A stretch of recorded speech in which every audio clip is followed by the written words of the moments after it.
I did not believe in dating sites until I met this guy named David, who literally swept me off of my feet. I'm not a dating site girl. I tried it for the first time and I got lucky.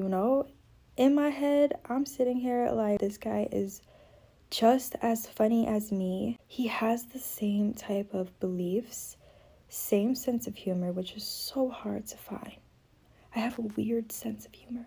Not only that, he was so generous. So generous. Like, his heart was so pure.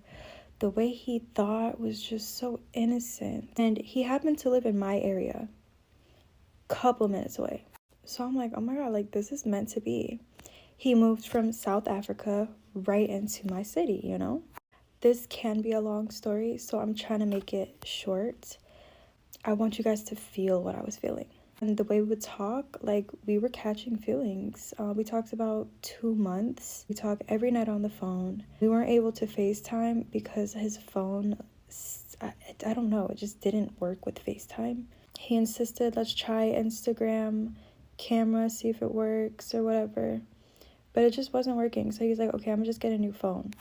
Eventually, like, his bank, I guess somebody tried to get into his bank. He was super stressed about it.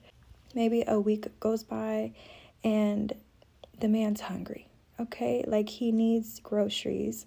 He's the only child, just moved from South Africa. And he's like, Aaliyah, like, please, would you spare me anything for some groceries? It could be anything you possibly can. I mean, listen, I'm the only child. I would hate if I didn't have anybody around me to help me, so of course I'm gonna help. He was so generous that I knew it would come back.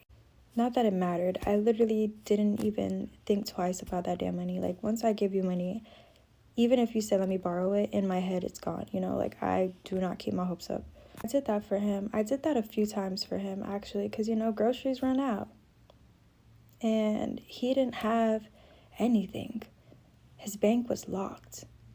Now, he goes to visit his mom in Virginia because she's not doing so well. She has cancer, and he wanted to go see her. He went there, and I remember getting a text message, and he's like, Aaliyah, I am so scared to lose her. And I'm just like, oh my gosh, what would I do if that happened to me, He gets distant for maybe a day, couple hours, I can't remember. And then I randomly get a text message saying, I just feel for him 1000%. He's the only child. He has no one, just moved here. Now he has a bank issue, and now his mom has passed away. But the only good news is he inherits a lot of money from her. He has, I guess, her bank card, some card that is connected to her, whether it was a joint bank, I don't know. I should start by saying I am a baby adult. I don't know anything about anything. Now, he's calling this his mom's card, and he's able to only buy certain things with this card, and it also has a monthly limit and a daily limit. He bought me Halloween costumes with that card, but he wasn't able to buy food with that card, which is really weird. I didn't understand it. Wasn't my business. And he planned to buy so many things. He's even tried to buy it, but the card would say the limit has been exceeded. Then he bought me flowers. The flowers came. It was beautiful sunflowers. I'll put them here. It even came with a little card, from David. I actually got the card still. Like, I really like sunflowers, and he bought me sunflowers. And then eventually he's like, hey, we haven't FaceTimed yet. Like, do you mind if you make an AT&T account and I'll just purchase my phone from there, and I'll get you a phone too, and your son an iPad? I didn't ask much questions because I'm just like, okay, like, your bank's not working. Let's do it. He told me he could purchase things directly from the bank, but not with the card. So, You know, he did buy the phone. He put down like the first payment on my phone and his phone. And I shipped him his phone. Kept my phone. Why was it coming to my house? I don't know. I didn't really ask any questions. Then he wanted to order more phones and more phones and more phones. And I was like, okay, that's fine. This is fine. And then my mom was like, why is he ordering more phones?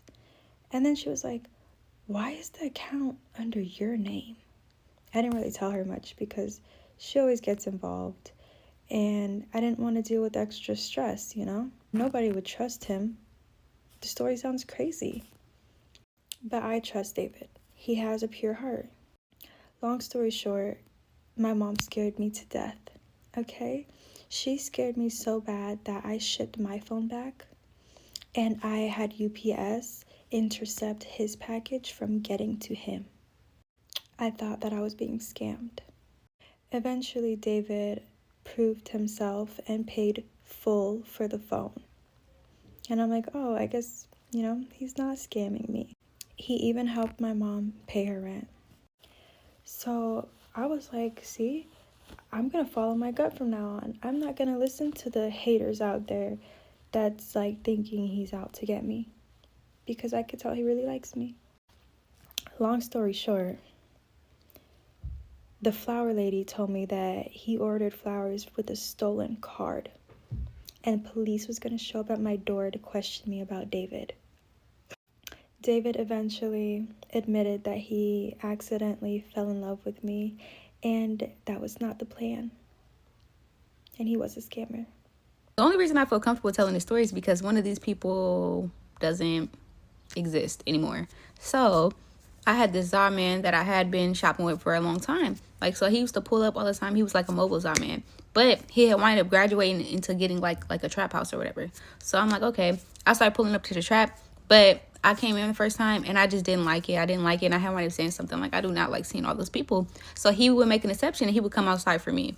I wound up hitting him up one day and I wind up getting there faster than I thought. So, you know, I texted him like, here. And he didn't say nothing. So then I texted him again like 5 minutes later, like, nigga, come on. I'm like, this is taking a really long time. So I'm like, fuck it. After about like 8 minutes, I get out the car and I'm with somebody. I get out the car and I walk up and I go on the porch and I'm about to like knock on the door, but the door is cracked. So it's like when the door is cracked, I'm about to knock, but I see movement. So I look over through the crack in the door and he is on the couch getting dumped sloppy toppy from one of his homies. And they both were very hood, popular people. And I was like, what the heck? Like, so I stopped my knock and I literally just started backing up. I was like, because I couldn't believe what the heck I just saw. So I was backing up. And I'm literally like, oh, hell no, I'm finna leave. Because it's like, I didn't know if they saw me or not. Because I felt like as I started backing up, I was like, oh my gosh, did they see my movement? So I was scared. I backed up. I went to go leave. I'm trying to walk down the porch. I walk down the porch. While I'm getting all the way to the car. Girl, why I fall in the street? Like, I literally trip over my shoelaces, bust my lip because I was trying to get away. I was like, oh, hell nah.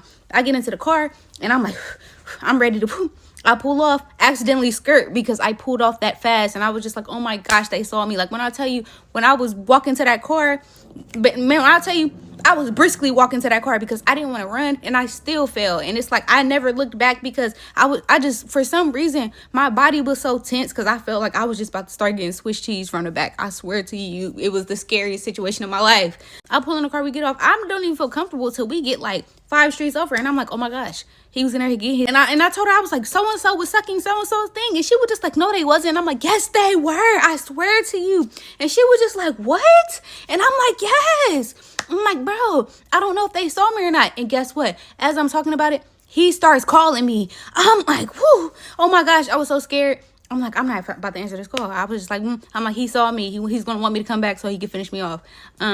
He calls me and I answer it. I had to play cool. And I'm like, hello? He was like, nigga, where you at?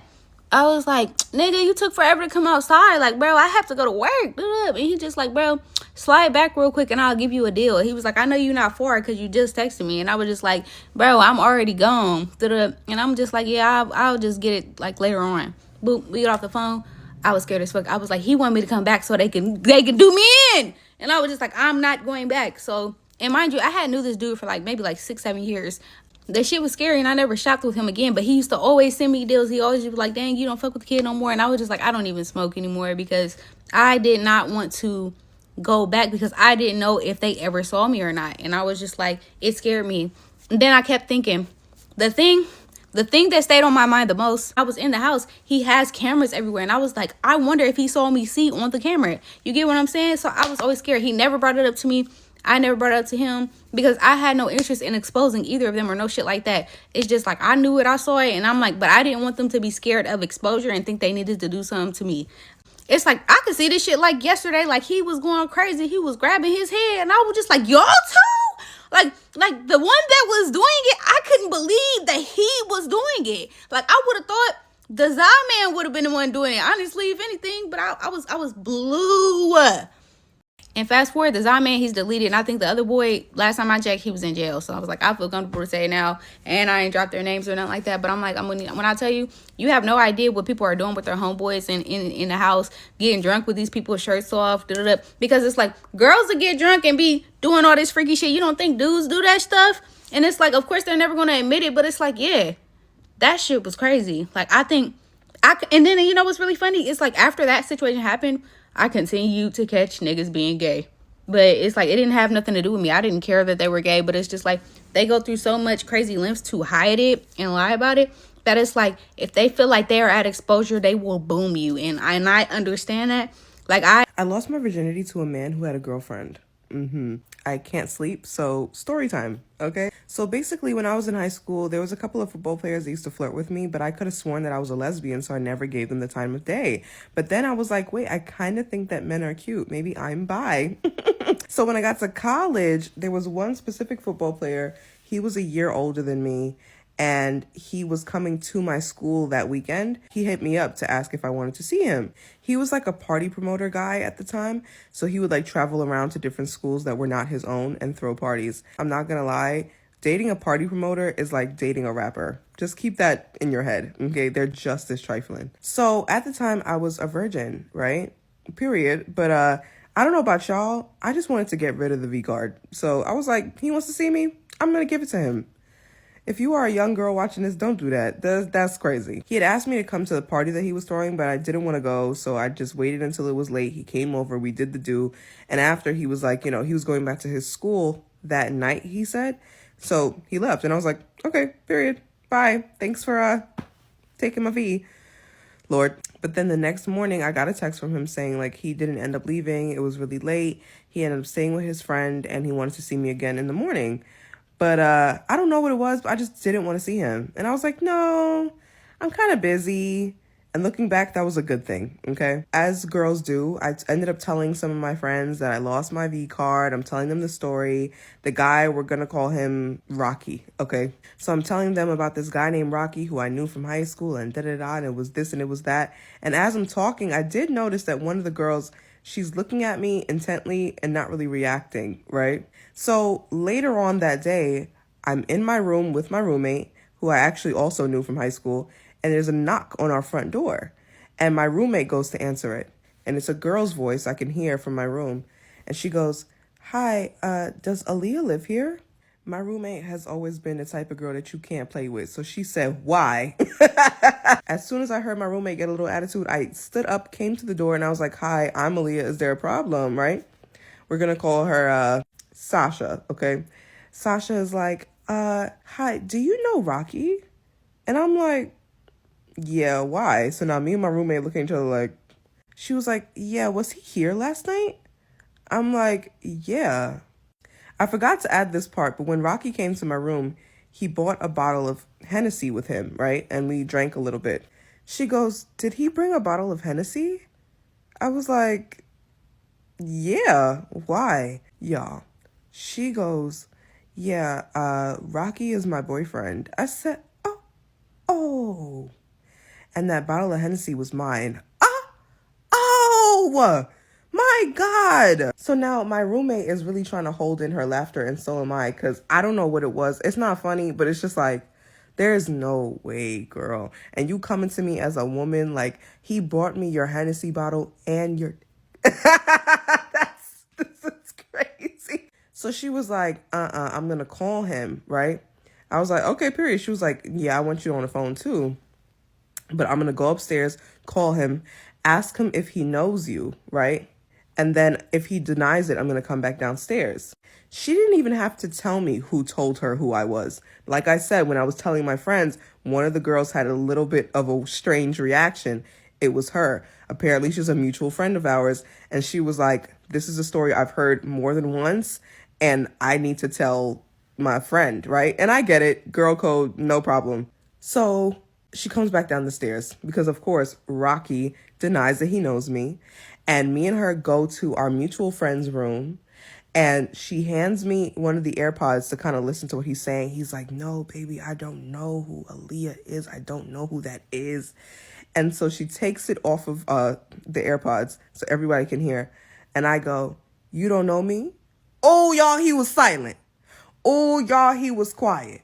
I look at Sasha. I said, Sasha, he's quiet. She was like, yeah, girl, he's real quiet. One thing I will say about Sasha in this moment, she was a girl's girl. Okay, we both were like kind of coming for him together. Me personally, because it's like, I don't give a fuck about you. I honestly was using you just to take the V. I didn't even want to see you the next day, right? I'm telling him, I'm like, you brought me her Hennessy bottle. This is mad disrespectful to both of us. Like, this is disgusting. And you had the nerve to try to come see me the next day. So then she turns to me and is like, what? Do y'all remember when I told you that he said he was going to go back to his school? And, oh, he ended up staying with his friend? He wasn't staying with his friend. He was staying with Sasha. And if you have ever been to a college dorm room, my room, right, was 102. Do you know where her room was? 202. He went right up the stairs to her bed, okay? Slept with her, you guys. And then texted me whilst in her bed with her sleeping next to him. Yeah, I want to come see you. Oh my God. What is wrong with men? You guys, at this point now, I'm heated, okay? Because I'm just disgusted. I'm disgusted for her, for me, for everybody in the situation. Men, I don't know what it is. I have just bad luck with them. After everything or whatever, we kind of just like became kind of cordial, I guess. Like we would say hi and bye to each other all the time, me and Sasha. But then eventually she stopped speaking to me. And then I ended up finding out it was because she stayed with him. And I guess she was embarrassed. But then like a couple months down the line, I guess he came back to the school to visit her. And my friends saw him like in the dining hall or something like that.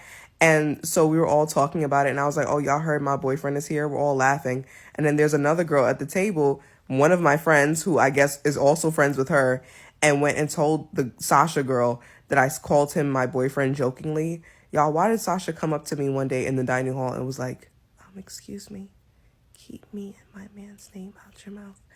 Were you even able to hear me?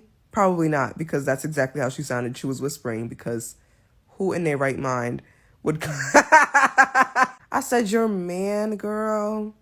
She ain't never said nothing else to me ever in her life, because that's embarrassing. Oh my God.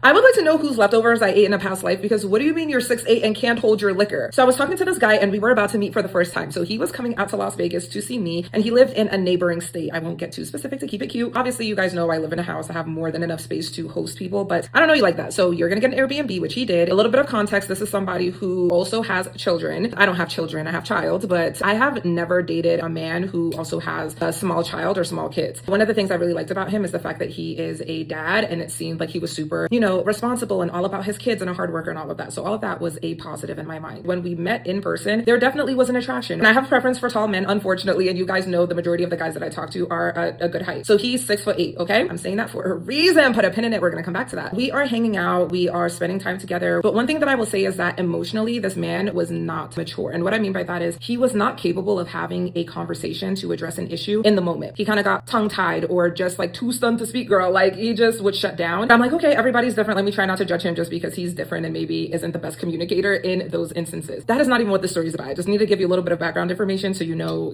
my level of familiarity with this guy, his with me. Okay, so flash forward a couple of days. It is Saturday night. We're gonna go on a date. Date night, right? Super, super cute. I get dressed, he gets dressed. I had taken an adult candy, okay? Your girl had a little gummy, and he was drinking. He had tequila and he had taken a couple of shots before we went inside. We're over at the spot right now. If you guys are familiar with Durango, that's where we were at this night. I love it over there. I like the lounge in there. I like the speakeasy speakeasy in there. And they also have this other bar lounge type of place where it's not open every single weekend, but they do like special events there. So we're sitting in the car. Mind you, I've had nothing to drink. I'm just off the gummy and I'm totally cool. I'm like very, very relaxed and mellow when I have one of those. He is taking shots. I mean, throwing them back. He probably had 3 shots in the car before we even went inside, 3 or 4. This is a tall man, right? So I'm thinking he's fine. Like, he's grown as hell. He can handle his liquor. We go to Bel Air Lounge, which is one of my favorite spots in Vegas. And then we go to the other place, which is called, I think, the George, or the George Sportsman's Lounge or Bar or something like that. Anyway, that's the place that normally is closed, but they had a special event this night. So we walk over there. We can hear the music. The music sounds good. He pays for our tickets or whatever. I don't know how much it costs. We pays for us. We go inside. Now, the setup of this place is that they have like a stage down at the front of the venue. And then in the back, they have a bar. I think they actually have 2 bars, and they have some tables and a dancing area closer to the front. When we go inside, he wants to get a drink. So he goes and gets a beer, and then he took a shot of tequila, I believe. I'm hanging out and I'm again mellow because I'm in the clouds. Okay, nothing crazy. I'm aware of what's going on, but I'm also not like my full self, if that makes sense. So I'm vibing, and he goes over and he's getting his drink at the bar. He's talking to some guy, and just for you to understand his personality type, this is a very, very social man. He could get along with a brick wall. And low-key, I can too, but I just don't always feel like it. For him, it just seems like when he's out and about, it's almost like a persona, and that's fine. I'm not saying there's anything wrong with that, but I'm just saying like this is a man who's giving overly friendly, right? So he's making friends with some guy at the bar, and I think they had a drink together or something like that. I am not that far. I'm probably a good, let's call it 6 feet behind him, sitting at almost a high top. He has his drink or whatever. He comes back to me, and then he says he's gonna go and grab a beer or something more light than like hard liquor. And they had a little pop-up bar kind of behind me. So I can't see behind me, but that's where he says he's gonna go. I'm like, cool, I'm just listening to the music. I'm totally fine with him going and doing his thing. So he goes and he's gone for a little bit. And this random man comes up to me and he was like, oh, you know, I saw you standing over here. You're so beautiful. I wanted to say something. I'm like, ah. And he's just not getting the hint because I'm obviously not very interested, but he's just talking his talk and I'm just like, whatever. So after he gives me the compliment and he lingers around for a little bit, he like awkwardly gives me a hug and I'm like, why are you touching me? My reactions are a little bit delayed. So I'm like, okay. So he kind of like hugs me and I'm standing there like this. Maybe 2 or 3 minutes later, the guy comes back, the guy that I'm with. We should give him a name. I'm probably gonna forget. Let's call him Seaweed. Okay, so Seaweed comes back and he's like, are you okay? And I'm like, yeah. He's like, oh, I saw that guy come over to you. And I was like, well, shit. I mean, if I wasn't okay, it already happened, but no, I'm totally fine. I tell him I'm cool. We are talking some more. We're hanging out, vibing to the music. He decides he's gonna go have another drink. So he goes back to the bar. And while he's at the bar, I'm scoping the scene. I'm people watching hardcore. So I'm just sitting there. I'm bopping along. I think he had gotten me maybe a drink, but I wasn't really drinking it. It was there more for the aesthetics of it all. So I'm just, you know, holding my drink, just being cutesy or whatever. And I peep a group of 3 girls, a little trio, okay? They look like they're out for girls' night. Cute girl group. I was like, oh, they're so adorable is what I'm thinking. I noticed that one of the girls is looking at Seaweed and she's like, you know, kind of checking him out a little bit. And I see her look at him and then talk to her friends and whisper and they giggle a little bit and she looks back at him. I'm already knowing what's going on, okay? So she kind of makes her way over to the bar. Her girls are a little bit behind her. I can see that she is trying to get Seaweed to say something to her because I'm watching from a distance, right? So I can like see it all playing out. She's kind of standing there, but she's kind of like turned her body a little bit to her friends, but also open enough to where he could strike up a conversation with her if he wanted to. Then girl, and then she bumps into him like on purpose. And I know it's on purpose because I'm watching it all happen. So she kind of bumps into him and he kind of like looks at him because he's super tall and she's obviously like normal sized. He's like, oh, you know, kind of like my bad. I don't know if he thought he bumped into her or what. She's like, oh, it's okay. And then she turns to him and she starts to, you know, say something. I don't know what she says because I'm not close enough to hear. I see them have a quick little back and forth. I see him turn and look over at me and kind of like gesture to me, not point. During this time of this happening, something else is happening, okay? One of her girlfriends comes over to me as they're having their little interaction. The girlfriend walks up to me and she's like, oh, you look cute. I was like, thank you so much. And she's like, so what are you doing out here? I'm just like, chilling. You know what I mean? Like, what a weird question. What do you mean, what am I doing here? What are you doing here? Same, I'm doing the same thing you're doing, girl. I'm having a night out. She was like, oh yeah, you look familiar. Like, have I seen you before? I don't know if you've seen me. Like, it was just weird. I'm sorry. The interaction was weird. What do you mean, have you seen me before? If you've seen me, you would just say, I've seen you before. But to ask me if you have seen me, I don't know who you've seen, right? She's just like, oh, I love to do like really cute bougie things out here. You look like that type of girl. Like, we should link up. And then the real reason she comes up to me is uncovered. She says, oh, is that your man? And she points to Seaweed. And I'm like, no, that's not my man, but I'm here with him because it's not my man. I'm not going to claim him as mine. I don't care enough. If you could take him, you can have him. So I was just like keeping it a buck. And she was like, oh, okay, girl. I was just checking. I'm like, you're not even good at what you're doing. Like, you think you're being sneaky. You think that you're doing your friend a solid, but I see exactly what's going on. So anyway, she's like, oh, let me get your Instagram. So I give her my Instagram, and then she skedaddles away. I'm like, okay, cool. I noticed that Seaweed starts to walk over to me, and Seaweed tells me basically that the girl was trying to talk to him or whatever, and he told her that he was here with me, and like, oh, that's my girl over there. And I was just like, well, now it looks like I'm a damn liar because I said that's not my man, but either way, it is what it is. Finally, when he's done drinking another shot, he's like, let's go on the dance floor. I'm like, okay. He grabs my hand and he's walking me through the crowd, and again, remember, he's 6'8", so he's super tall. People are looking at him like, oh, who's that? Like, da da da da. We kind of get to the front. Y'all, I cannot make this shit up. He starts doing TikTok dance. I'm talking about da da da da da da da.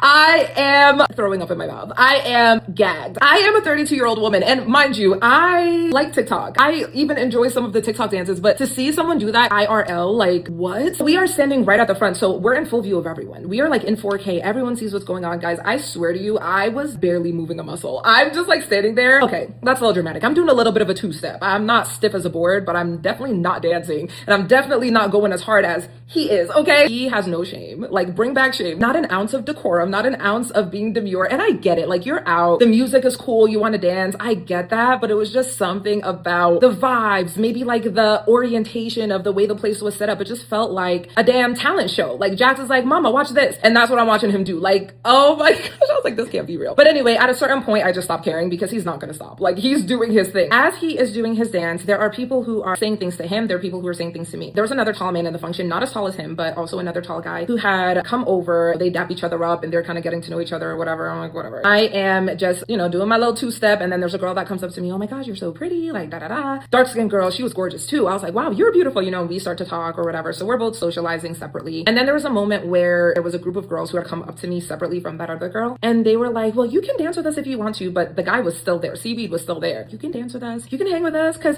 you know, men, ew. And it's like, I agree. I 100% agree, but I'm literally here with someone. So it's like, as much as I can feel that on a spiritual level in this moment, I'm actually with a man. You know what I mean? So it was just a weird thing. I'm feeling overstimulated now because I feel like a lot of people are talking to me, and not men specifically. They're men and women. But at the same time, I'm just like, what am I giving off that's like, talk to me? But again, maybe I'm overthinking it. He tells me that he's going to go have a drink with his new buddy that he met. I'm like, okay, cool. I'm standing on the dance floor still. I'm vibing a little bit. And then I go over to that group of girls because they're like, dance with us. I'm like, okay. So I'm over there and they're like talking to me or whatever. And they're like, see how much better it is without a man here. And I was just like, yeah, girl, you know, whatever. I'm playing into it. I'm like, all right. He's gone for a minute, but I was fine. I wasn't uncomfortable. I didn't want to go with him because he was like, do you want to come with me? And he kind of like grabbed my hand. I was like, it's cool. I'll stay here. I don't need to go over there and watch you guys take shots. Like, that has nothing to do with me. So he leaves. He's gone for a minute. He ends up coming back. It's basically pretty late at this point. So it's time for us to get up out of there. This is when things just take a diabolical turn. We get outside, you guys, and it is something about the wind or the air. It's like the liquor all hits him at one time. He was a little bit drunk, not like sloppy, but a little bit drunk while we were in the function. The second we get outside, he is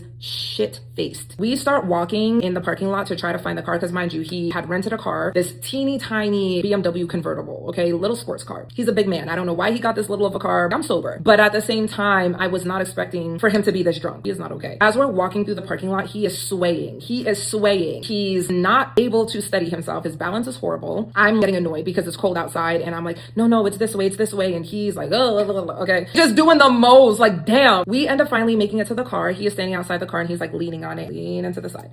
Leaning on it, leaning to the side. The security guards who ride bikes around are going around and then coming back and they're looking over. And I'm like, oh my gosh, if they ask whether or not he's like too drunk or whatever, I don't know what I'm going to say because he's obviously not fine. He ends up sitting in the car. He is looking for the keys so he can start to drive the car. I'm like, you are not driving this car. He's like, I'm fine. I'm hot.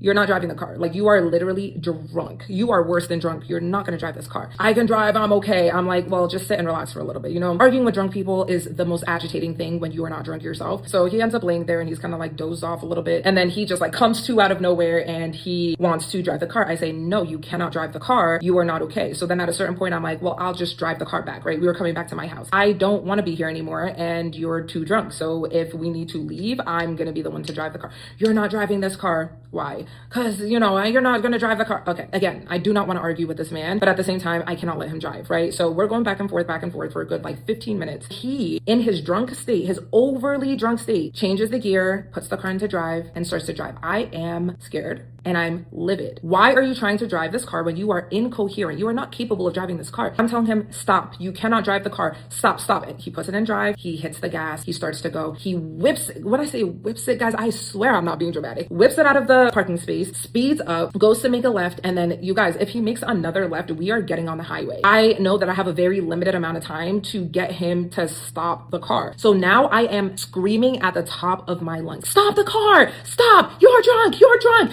Leave me out of the car. Get me out of this car. I'm getting out of the car. I'm screaming, you guys. That's not even my vibe. Beyond me. It took me so far out of character because I was genuinely scared. That is how drunk and sloppy he was. I'm like, you can't drive the car. I'm screaming. I said, let me out. Let me out. You can drive, but I'm getting an Uber. When I said that I was going to get an Uber, I feel like it triggered something in his brain that he was like, oh, I'm really fucked up. It flipped the switch in his head, right? So he's like, okay, fine. And then he whips the car around and speeds back into the same exact parking spot. So now I'm scared because you literally just put my life at risk. And I don't care who thinks that that's me being dramatic, but you put my life at risk. If I was not in my right mind, and if I was under the influence the same way that you are, I may not have been capable of reading the situation for what it is. And I might not have been able to stop you. And who knows what would have happened to us. I'm just so angry and so upset, but he is so drunk that he doesn't even realize the gravity of what he just did. Like, we are both parents.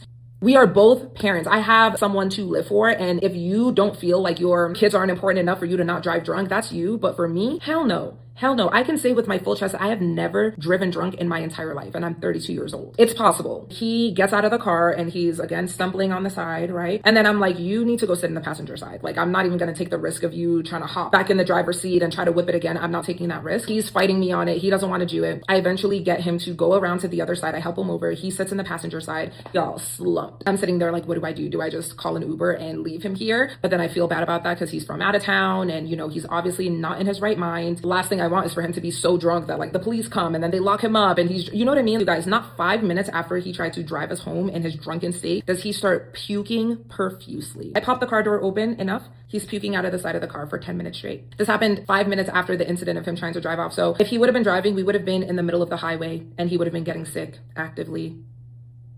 Yeah.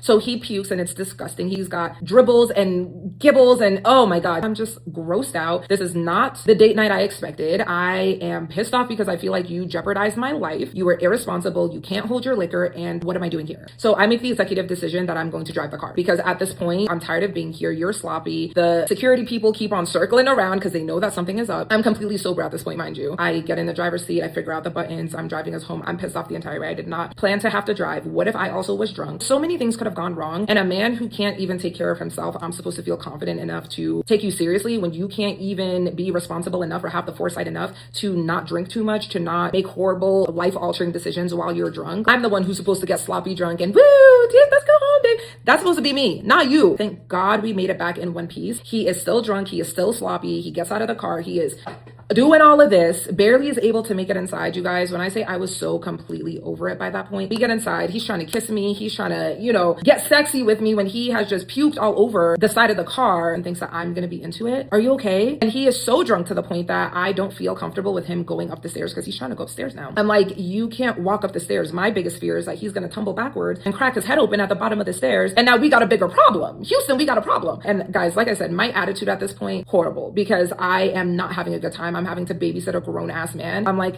if you're gonna go upstairs, you need to crawl. And he's like, you need to crawl. I see a grown ass man crawl up my stairs like a baby, like a baby.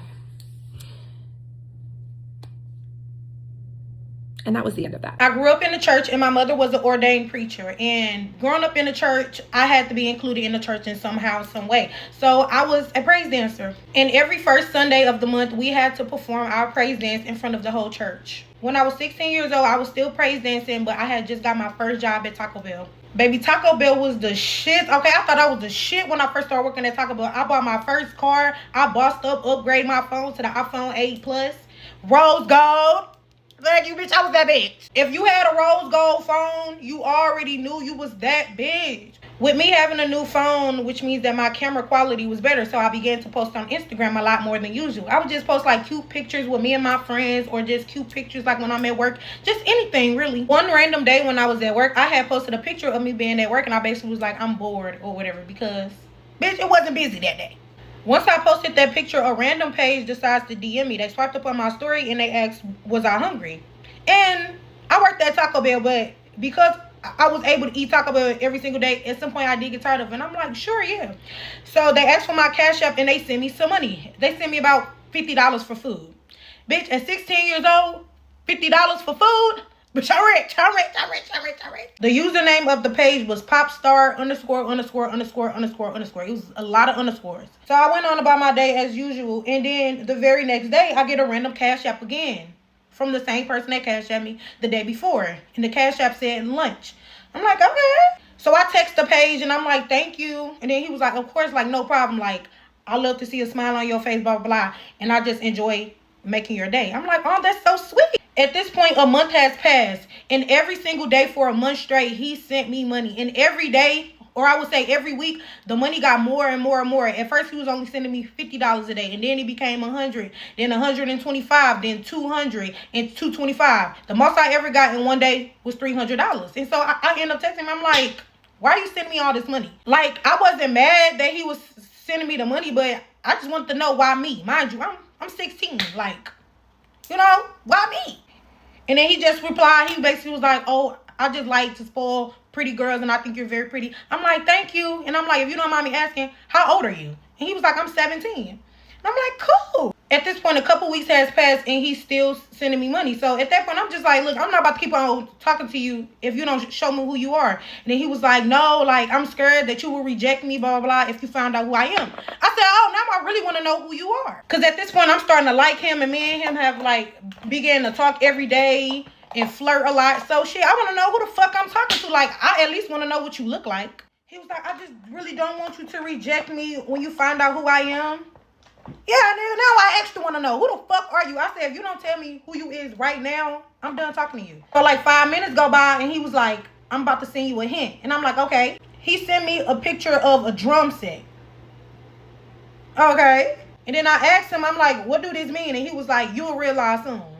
I didn't stop talking to him completely, but I fell back a little bit because, nigga, who the fuck are you? So the first Sunday comes around again and I had to praise dance. After I got done praise dancing, I went home and everything, and he texted me and he said, I saw you today.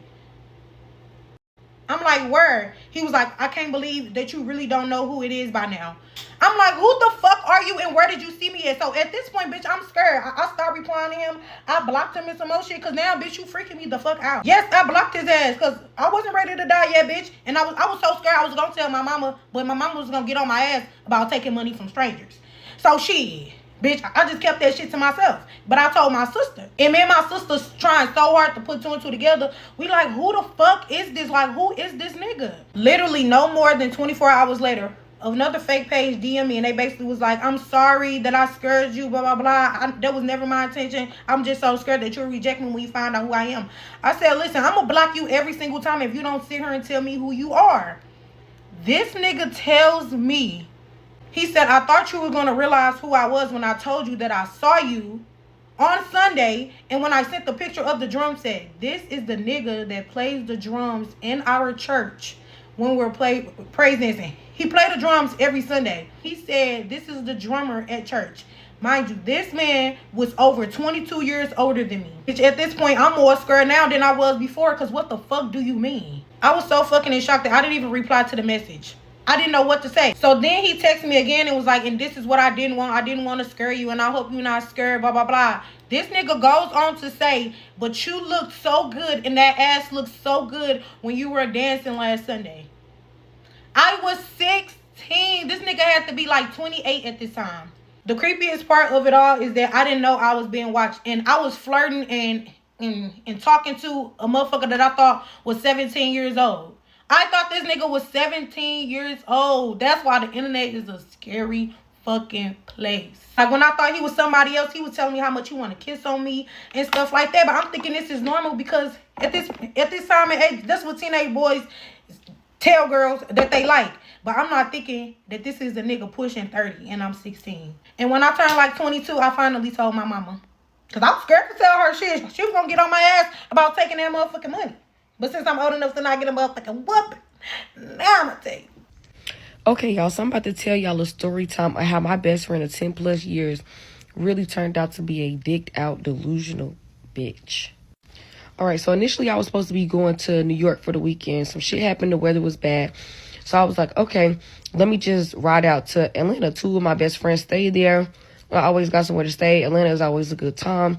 Let me just go to Atlanta for the weekend. It was supposed to be me and somebody else, but the other person ended up not being able to go for whatever reason, so I went by myself. Now, I have a male best friend and a female best friend that stay in Atlanta. We gonna call the female best friend Ashley. We gonna call the male best friend Brian. Now, I call Ashley and I'm like, hey, I'm coming out there for the weekend. Do you have any other plans or whatever? She like, no, I don't have no other plans.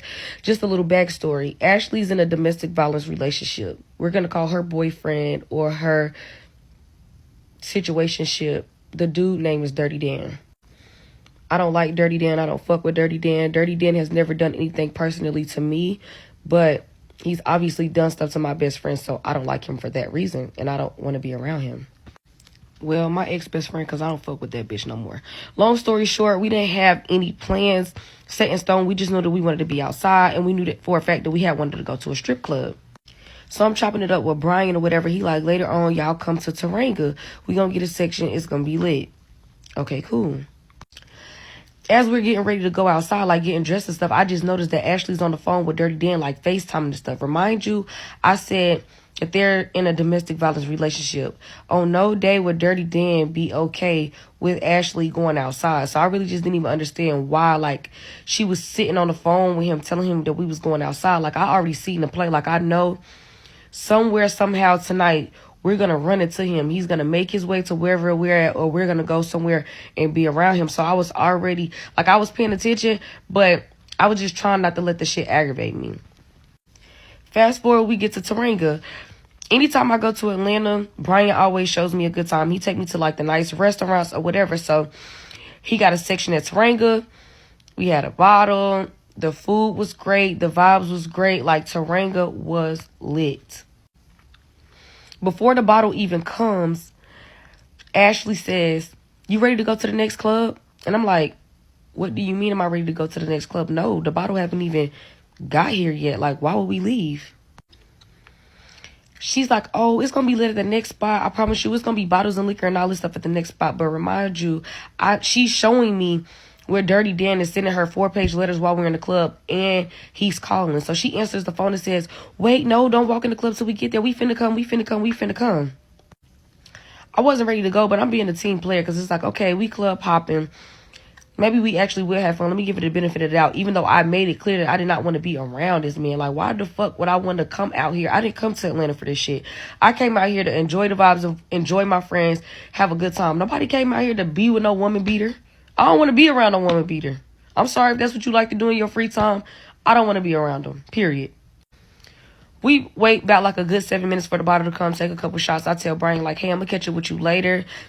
This girl want to be dizzy and follow this nigga. So I guess I'll just see you later. Like, I'm going to just have her drop me off in my car because he still has stuff planned out for the night that I wanted to go to. So I was like, I'm going to just catch up with you. And he was like, damn, like, why y'all got to leave? But he was just like, okay. Because, I mean, like, what can he say? The whole time we were in the car, me and her were arguing like hell. Like, I'm just telling her, like, I really did not come out here for this. Like, I do not want to be around him. She just reassured me we gonna have a good time. So I'm telling her, like, why is it so important that we walk in with him? Does he not have a section? Like, we can go at any time. Like, she was really fanned out. Like, we gotta walk in with him. I'm trying to walk in with him. Like, this not the nigga that she fuck with. Like, why you acting like a fan? We get inside the club. Where's the section?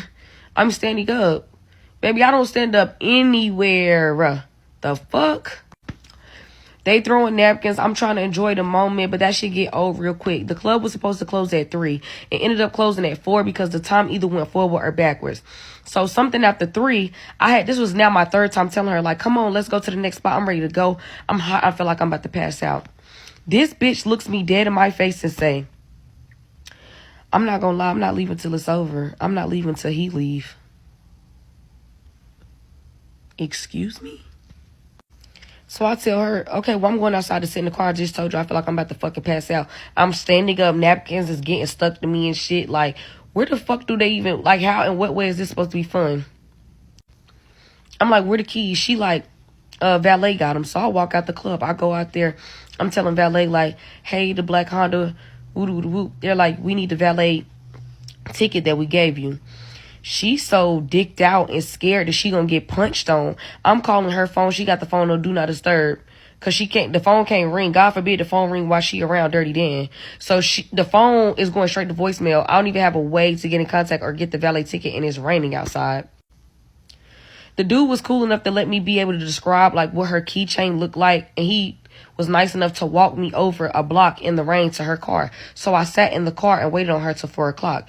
Not one time did she ever text me and say, did you make it to, knowing that she had the valet ticket, did you make it to the car okay? You good? Like, I'm not from here. She didn't give a fuck. She didn't give 2 fucks about nothing. As long as she got to walk in and walk out with that nigga, she didn't give a fuck if I made it to the car or not. Once she come outside to the car, she asked me, can I drive his Dirty Dan's car because he's scared to drive? Are you crazy? Why would you even ask me some stupid ass shit like that, bitch? I didn't even want to be in the club with him. You really think I'm finna drive this car? I don't give a fuck if he wrecked that motherfucker. Girl, no. Get in the car and let's go. I'm thinking we either going to the house, because I don't even want to go nowhere with you now, or we either going to the next spot.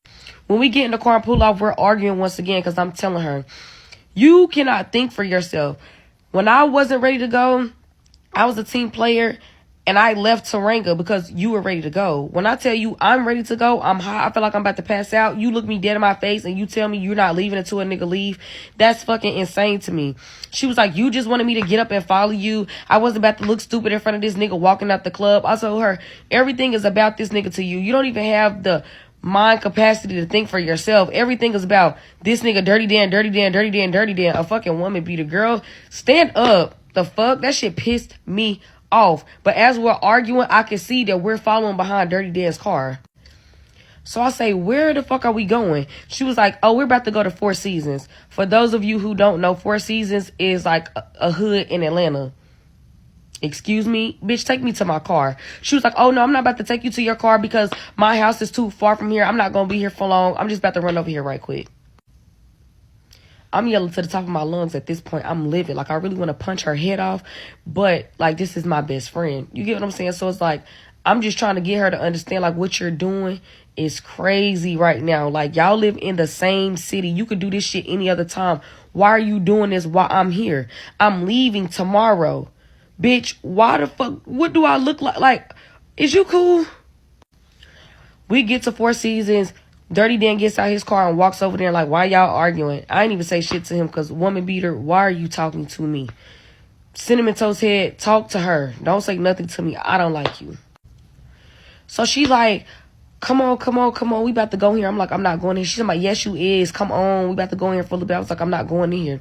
This bitch cuts the car off and was like, well, I'm about to go in. Okay. It's 4 something in the morning going on 5. She's in the house. It's so dark. I didn't even get to see which raggedy ass apartment they walked to. So a nigga, I guess one of their friends walk outside and say, hey, why you sitting outside in the car? And I said, go in the house and get the keys so I can go to my car or tell her to come on. If you don't, I'm going to blow this horn until somebody comes outside. He was like, I'm not going to tell you where the apartment is at because I don't want you going up there making the spot hot, like all this ghetto ass Atlanta talk. I could barely understand what he's saying, words slurring. He looked like he geeked up, just like, why? Who is this that you sent out here to the car to talk to me? The fuck? So I started laying on the horn. Remind you, in the midst of this, I'm calling her phone. I'm texting her. Of course, the phone is on Do Not Disturb. God forbid the phone rings or a text come through. Head getting knocked between the washing machine and the dryer. So the phone was going to voicemail. She finally bring her scrawny ass outside like, oh, we don't play that police ass shit. You know what he got going on. You know he got warrants. You know what's going on. He's in there going off on me. I said, good. You brought your motherfucking ass outside, right? Now take me back to my motherfucking car so I can drive back to Charlotte. It's 5 o'clock in the morning. I drove back to Charlotte at 5 o'clock in the morning. That's how fucking livid I was that this bitch was this dicked out. Like, bitch, you don't even think for yourself. You sitting here telling me that this nigga's mad. Like, you didn't just leave me in a car to 5 something in the morning to go get crack when y'all live in the same city. You could have did this shit on any other given day. Bitch, I knew you was dizzy, but I didn't know you was that dizzy. You could never sit with me. I would never fuck with that bitch again. The fuck? Time on how I found out the guy that I was dating was stealing from me. And I'm not talking about regular theft. $14,000 worth.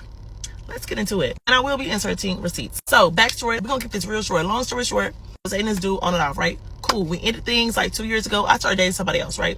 Me and this person, we were dating for a long period of time. We could not see eye to eye. So we ended up ending things.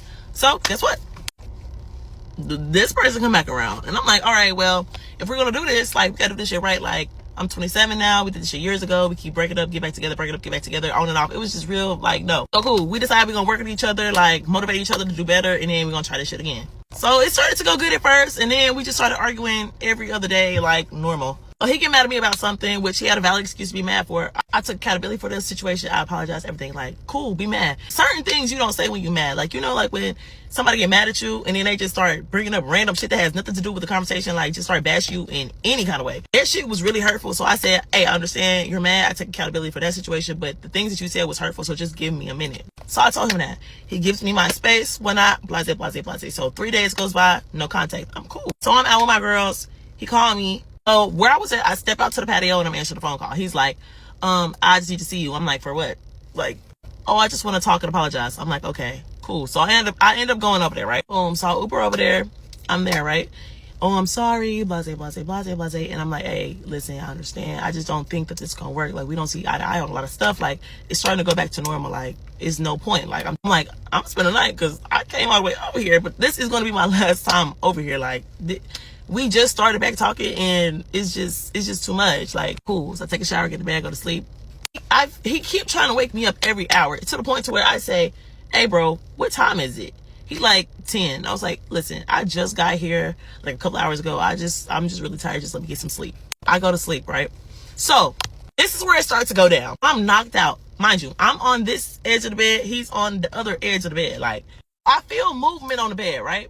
I'm feeling movement, but I'm still sleeping. Like, I sleep with a pit bull. So like every single time my dog hops in the bed, I feel that. So I'm used to feeling movement and being alert, but I'm still asleep, if that makes sense. So I'm still knocked out, but I know I'm feeling movement. Like, I'm feeling somebody get on the bed. Next thing I hear is some tapping. Now the tapping, this is the sound. Now, if your eyes are closed and you hear this, to me personally, or maybe it's just my guilty conscience, I thought that man was trying to go through my phone. I'm not gonna lie to you.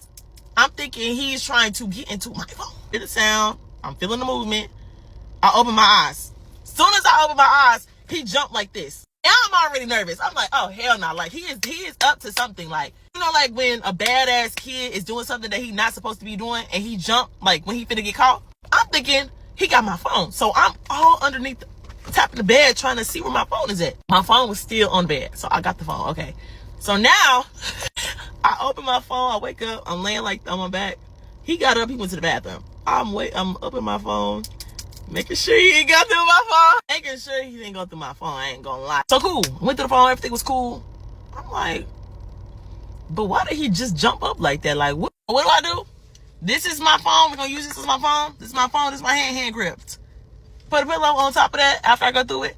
Lay down. Because mind you, I just told him, yeah, this not gonna work. I know we tried to talk again, rekindle. Yeah, I don't think this is gonna work. So for me, it's like, why are you going through my phone if I just told you this not gonna work and I'm not gonna see you? Like, I'm confused. And so part 2 on how I found out a guy that I was dating was stealing from me. So like I said in part 1, I thought he was trying to go through my phone. So bitch, hand gripped, okay?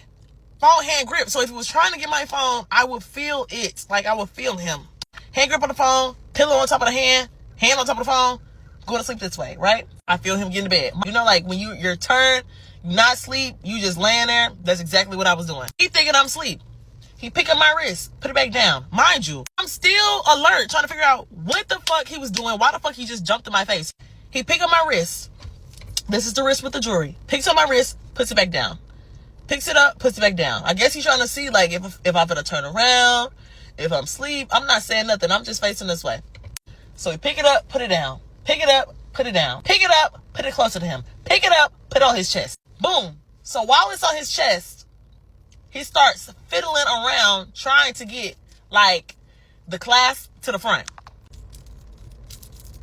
But mind you, my bed cleaves so tight, I can feel the movement on my ridges. Like, I can feel him twisting it to get to the class. Only that it's hitting this bracelet. Like, I'm listening to it, and a Van Cleef is very rigid. Like, you can feel every fucking thing. Like, this is not a normal bracelet, babes. There's clovers on every side with extreme detail. You're going to feel it move. Like, what? At this point, I'm this way. I'm like, in my mind, I'm like, I know he's not trying to steal my bracelet. But, like I said, I've known this man for a very long period of time. Ever felt unsafe around him, like he would ever take from me?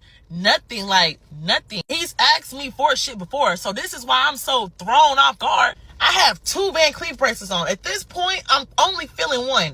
It's taking him a little minute. That's why I'm like, can't nobody tell me this man wasn't taking shit off my wrist. It took him at least 3 minutes to take my bracelet off. It was to the point to where I was like this, and I was, and then I stopped snoring to see if he was gonna stop. And as soon as I stopped snoring, guess what he did?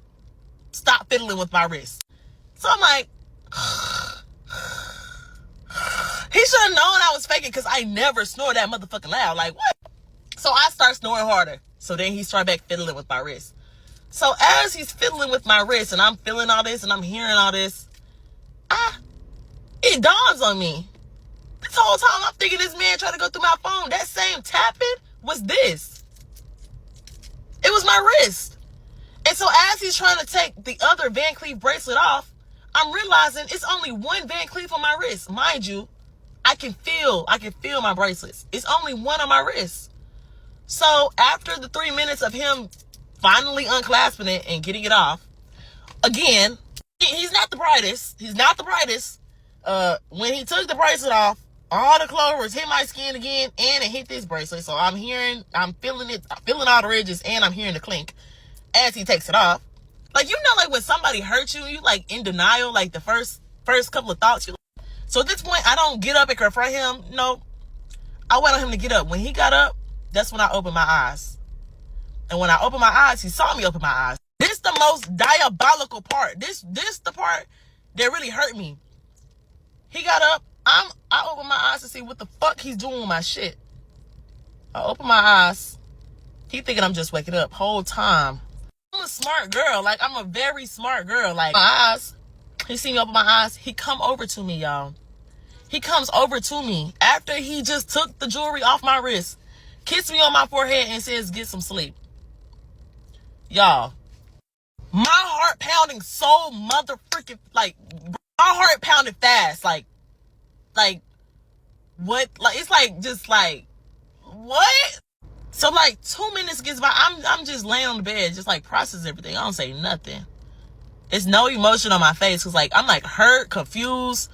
Like, it's so many emotions I'm going through at one time. Like, ain't no way there's no way.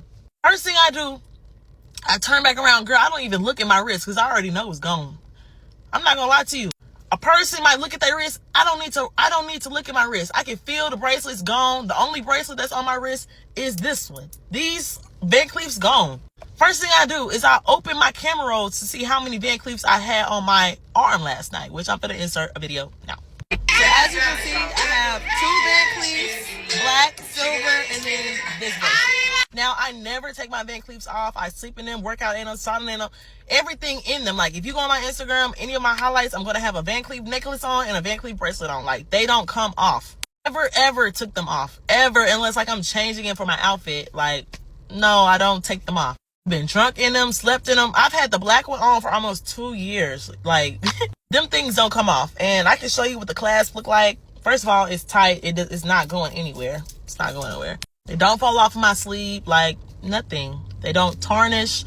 I don't have to take them off. That's why I love Van Cleef. Like, anybody that knows me knows it's my favorite brand, like, of jewelry. So I go back to the video to see how many Van Cleefs I had on, because I know I had at least that black one, but I was making sure I had that silver one on too. So of course I had both Van Cleef bracelets on. So I just sit up in the bed. He gets back in the bed, and I say, I'm ready to go. He was like, okay, you want me to take you home? I say, yes. Mind you, he just stole from me. I've now processed everything. I'm playing everything cool. I'm making it seem like he getting away with it. I'm not gonna lie, when I was younger, I would take from my mama all the fucking time. Like, go in her clothes, go in her stuff, like, go through her shit. Like, mama would find it, but she would play dumb. She would play dumb, like everything cool, and then confront me face on. And that shit would like eat me alive. Like, how the fuck, like, how, what the, be so confused. Like that was worse than like getting in trouble for it. I ain't gonna lie, I put that reverse Uno. So he think everything cool, everything sweet.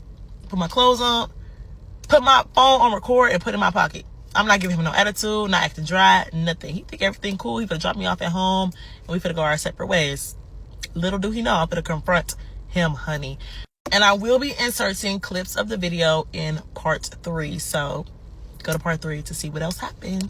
Okay, so part 3 on how I found out a guy that I was dating was stealing from me. So boom, like I said, I played it cool. I put my phone on record. He think everything's sweet. We finna walk out the door, right? So now I'm gonna insert some clips, cause what?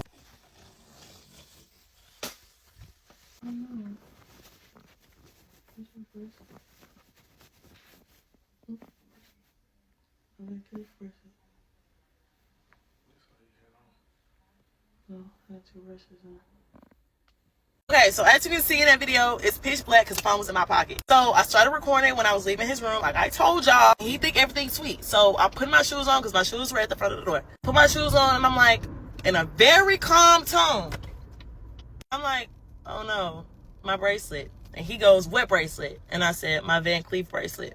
He then tells me just this one. That was all I had on my wrist at the time. It's the only bracelet I had on my wrist when I came.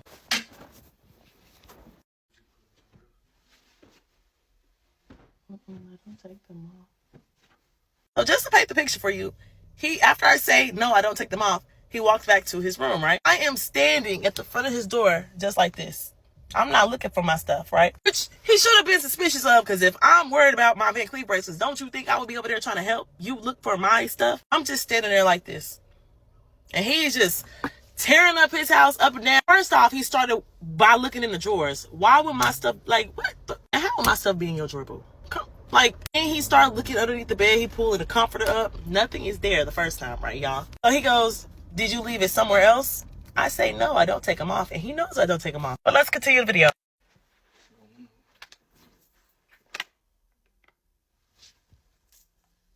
He lifted up the bed underneath his pillow. He go, oh, here go one of them. Comes and brings me the bracelet. Now, like I told you, you remember at the beginning of the story, I told you I was on one side of the bed. I was on the edge of the opposite side of where he was sitting on, right? If I'm on the opposite side, right, and my hand is down, if my hand is down by my waist, right? But like I told y'all, he picked up my wrist, put on his chest to take the bracelet off. Let's just say scientifically, if my arm was down, right, and I'm on the opposite side of you, how did my bracelet end up underneath your pillow? Mind you, I told you I'm sitting like this while he's fake looking. So I don't watch him pick everything up. Oh, here go one of them. Let's continue though. Did you put it somewhere? Did you put it somewhere? No. Okay.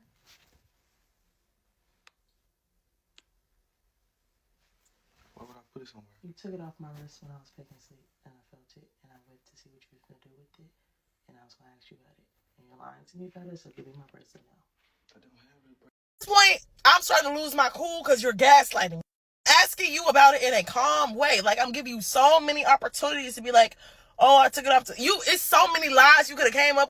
At this point, he don't think he called. He not knowing I'm recording. He not knowing that I was faking sleep. He not knowing none of this. He thinking he getting away with it. So then when he start gaslighting me with the, oh, well, did you put it somewhere? I gave him a question back. I said, no. Did you put him somewhere? And that's when it started eating him alive. He was like, no. Then he came back with the, why would I put him somewhere? Not playing. I just looked at my video from last night. I had 2 bracelets on my wrist. Okay, you took one off when you was right here. You took another one off over there. You put. At this point, I'm getting very frustrated because as you can see, y'all can hear how calm I'm being. Like, I'm giving you so many opportunities to just give me my stuff. Are you about to sit here in my face and tell me you did not take it off? I faked sleep. When you were right here and you were being weird, you took a bracelet off and you went to the bathroom. I got in the bed. I said, what the fuck is going on? I faked sleep. Just like this. Purposely arm here. You put my arm on your chest and took the bracelet off. Shit don't come off in your sleep, babes. I've been sleeping with mine for 2 years. Where is my bracelet? I fake sleep. I literally fake sleep to figure out what the fuck you were doing. If you were trying to go through my phone or some shit. Just tell the truth. What were you gonna do with the bracelet anyway?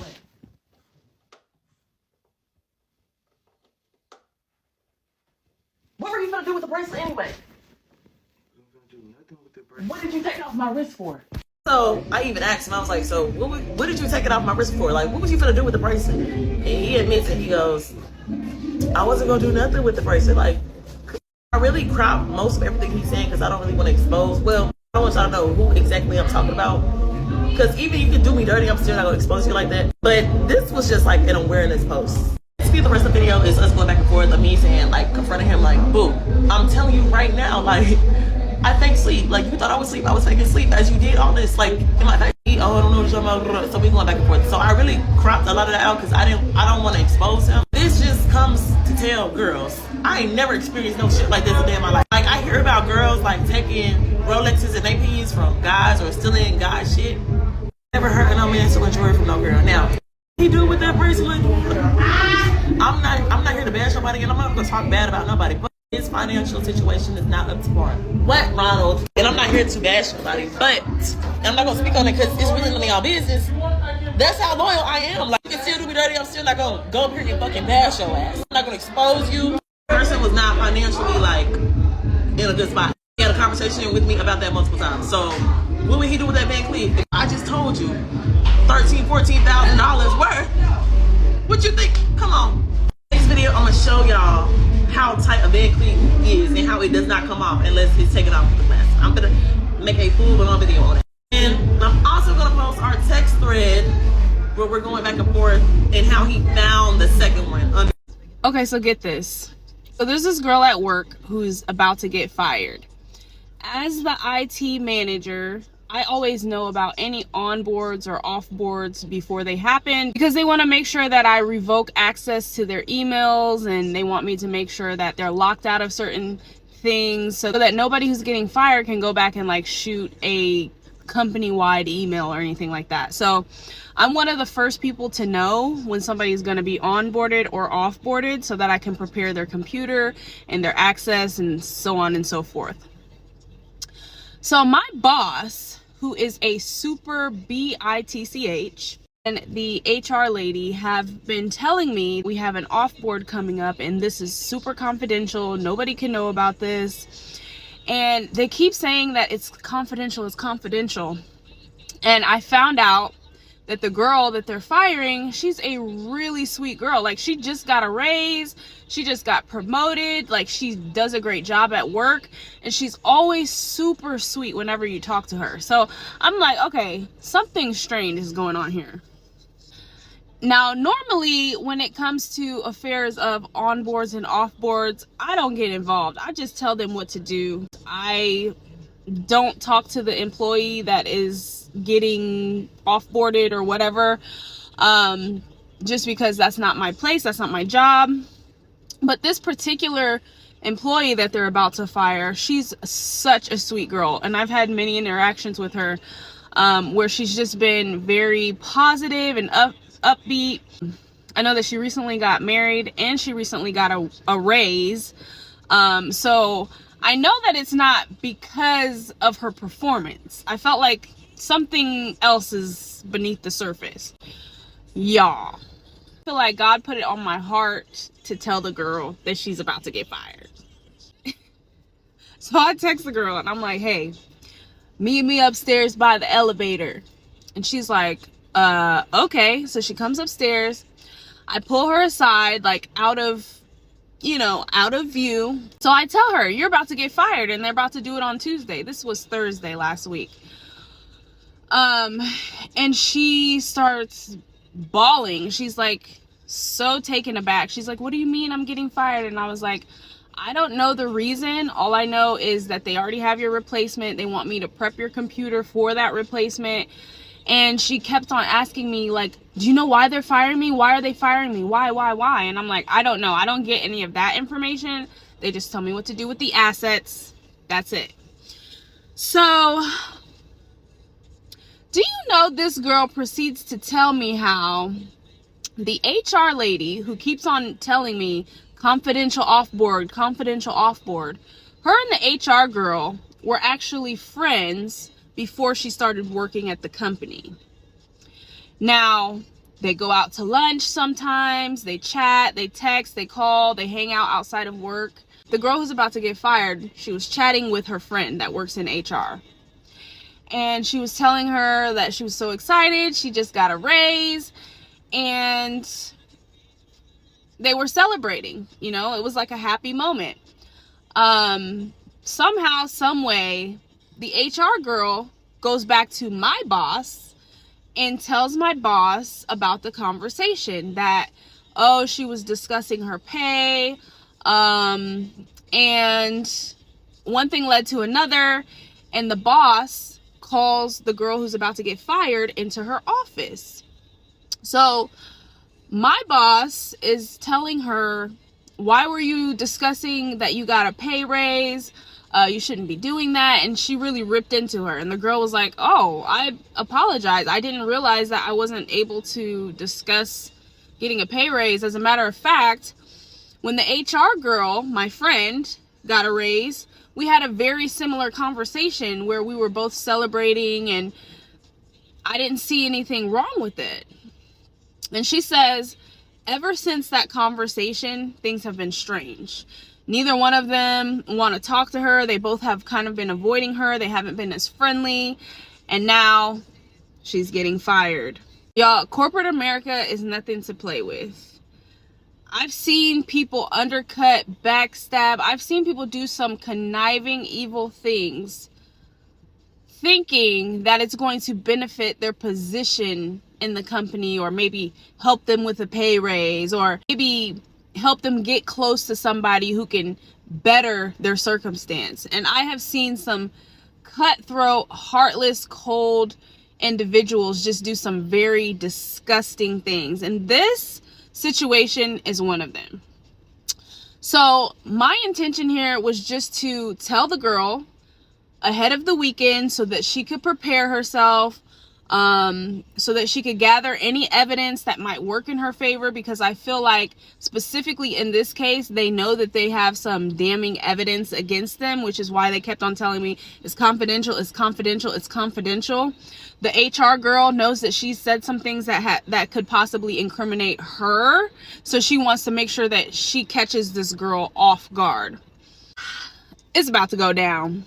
So I text my girl, cause she's my girl now. I texted her this morning. I was like, hey, happy firing day. Like, I hope you're ready. I hope you got all the evidence that you need. Make sure when you walk in there, you hit the record button. Because we're both interested to know what reason they're gonna have to fire her. And my girl, she ready, okay? She said, if they don't come with the severance package, if they're not paying out my benefits through the end of June, I'm not signing anything. If they refuse severance, I'm going to ask HR why they're refusing severance. I'm also going to ask for a written note where they say they're not going to contest my unemployment. I said, yes, girl, you understood the assignment. So here we go. I'm about to go to work. I feel so happy because I gave somebody that empowerment. I remember when I got fired once before, how it felt. I felt so unprepared walking into that conversation, and I really wanted her to just take this opportunity to prepare herself. So, like and follow for part 2. I got fired, y'all. I got fired. They finally found the video. That video, they found the video. So, y'all know I had to come back and tell you what happened. 3 weeks ago, 3 weeks and 1 day, because today's June 16th, I posted that video on May 25th. 3 weeks later, my employer, they found the video. So I went into work today. Everything was very normal.